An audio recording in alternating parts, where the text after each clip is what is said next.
I'ma focus it on my face. Kublemo!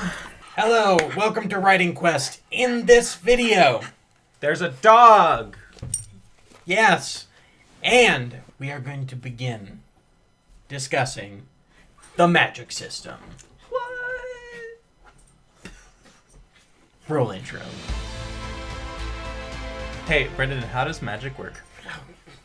Okay, so magic, man, your dog is loud. He's having a mood today. This is his playtime. Normally. He is named after James Tiberius Kirk. Yeah. Okay, get the dog away from the mic. Magic systems. Aiden, it stems from the Evertree. I don't know if we call it that forever. That's what we're calling I like the Evertree. It's the Evertree. Now, to me, magic hits it. What's the word? Flows. It comes to people. It manifests itself in Okay. different ways for different species. Okay. Okay. So the Evertree, the mechanics of that are that the roots are in the ground, and the roots grow and go for the whole continent. Okay. Right. But once you get to the edges, it's thinner. So the further away from the Evertree, Right. the harder it is to access magic. Does that make sense?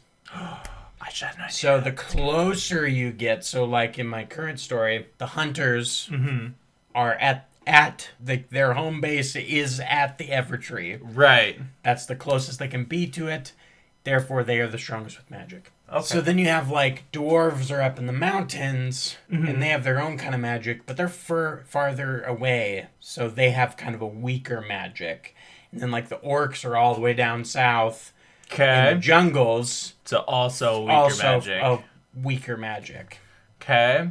Maybe a little stronger because they're in a jungle, not a mountain. I don't know. You know. Mountains have roots. Whoa. So is that it's happening in real time thing? Does that mean like literally as they're walking away from it they're less powerful, or I don't know. I think it would happen over time. So, for instance, if a dwarf were to move closer to the Evertree, he wouldn't just all of a sudden be super powerful. right? But if he lived there for a month, he would Yeah. start to, like, manifest some stronger powers. Then the other complication of this is, like, you don't want everyone to have magic. So, like, it can't Right. be. So, how does that work? You know what I mean?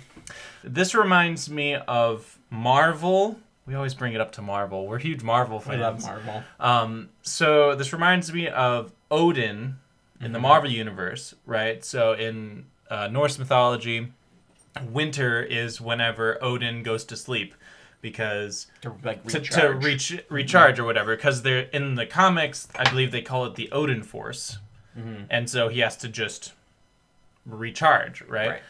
So I kind of see it as that. So like maybe hunters that have been away for like months at a time, they're like, They would need to come back. yeah, they're like, we gotta come back. But, and then there's a lot of nuances, too. So, like, you know, the elves are in the forest. Some elves are in the forest.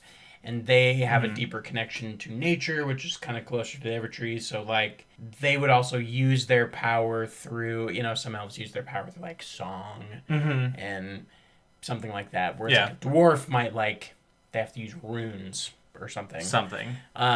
Hunters would be a little bit different because the power manifests in them through the Evertree, but the pairing creates the elemental magic. Is it the stronger the relationship to their wolf? Yeah. That So, the stronger like, the they magic can is? be sustained a little bit further away because of them being together, right? But then I see, like, the Magi could have more, like, soft magic where, like, they just can, like, use a force push or something. And just- you know, like, right. they can just do stuff, but they're a little more tied to, like, so, like, in Of Wolves and Wizards, they come in, they don't know about the Evertree yet. We still haven't talked about how they have magic. Anyways. Right. We still don't really know how they So, have magic. maybe a Gorath's magic is weak, and as they get closer, he starts feeling like more powerful. more, like yeah. he can do more. So his power is tied to that more closely than, say, the Right. hunters would be. Okay. So once a long time ago, you were talking to me about you called me and you were like, Aiden, I've got it. I figured it out. I say that a lot. You say that a lot, and it's never actually figured out. Never. That's why we don't know how many parts this video series is going to be. Exactly. So it could be a lot. So you said, you're like, I got it. We don't have to have a hard magic system where everything is all ordered and all this stuff. Hunters, they'll be like the Avatar. And then Magi, they're going to be like Jedi. And I was like, cool.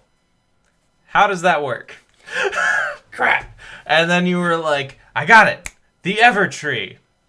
That doesn't actually explain it. Yeah. And that's what we're trying to come up with. Yeah. So I do think it's okay, though. And I got this from the Brian McKellen books, Promise of Blood. Oh, yeah. There's all sorts of magic users in that, but they all do something different. Right. So, like, he's got the Privileged, and they have the gloves with the runes. If you haven't read the Promise of Blood series, it's excellent. It's so good. We're going to put it up here on the screen right now. Link in the description. Beautiful book series. Brian McKellen's the author. It was awesome. There's two trilogies. Yep. They're great. And there's like 8 independent stories of characters and stuff. It's a huge... I think he actually made it in a game. Did he really? Like a D&D. Like it's a... Oh, that would be so cool. Anyway, sidebar. But I got that from him. So like he's got the Privilege that have, the glove and the runes and all that. And then they've got the powder mages who have the gunpowder. It's like everyone's got all these. Yeah. So I think it's okay to have the mix. Mm-hmm. We just have to have... It's got to be defined. Well, here's the other thing, though, is that in that book series, yeah, they're all different, and they're different classes, but they are all connected to what he calls the else.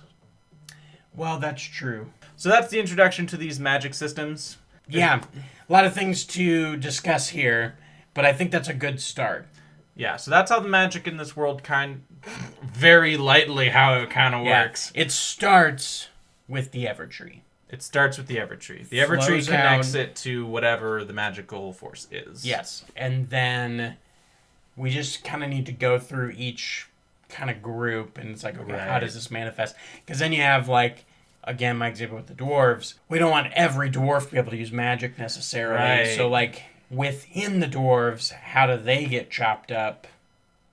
Right.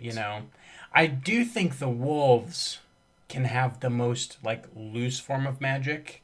Okay. Kind of like dragons do, like... In Aragon? Yeah, like, nobody knows how it works. Like, they just do stuff. And then it happens. Yeah, so I think that's a good... he could do that. So, in future videos, we need to pick a group. It's like, how does this work for... Right. You realize that in a lot of fantasy novels or fantasy stories, there's one big tree. It's because trees are awesome. Trees are awesome. Boom. Awesome. All right. Thank you for joining us on this episode of Writing Quest. Like, comment, subscribe. Please subscribe. Hit the subscribe button. You don't want to miss anything. And the bell, the notifications. Oh, that's really important. Yes. And make sure you watch it all the way to the end because, why would you want to not? Why would you want to miss any? Exactly. I don't want to miss any. Me neither. Perfect. We'll see you next time on Writing Quest. Writing Quest! Huzzah! Huzzah!